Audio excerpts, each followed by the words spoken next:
যাইতাছি এনিমি টুনটুনি খোলাইতে।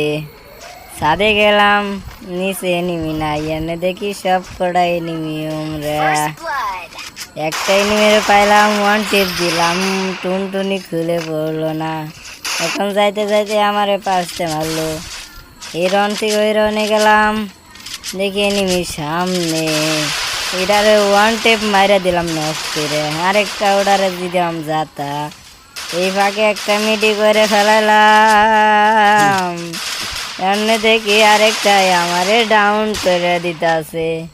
ওটারে রিভাব দিতে দিতে আমারে ডাউন করে দিয়েছিল। মেডি করলাম ওইটা, আরেকটারে রিভাইভ দিলাম। এখন যাই ওটারে দিলাম ওয়ান টেপ দিয়ে ফালাইয়া। এখন দিলাম ঝাঁকা নাকা ইমোট। আরেক ডাউনে গেলাম, যাওয়ার পরে দেখি এনে নিমি না।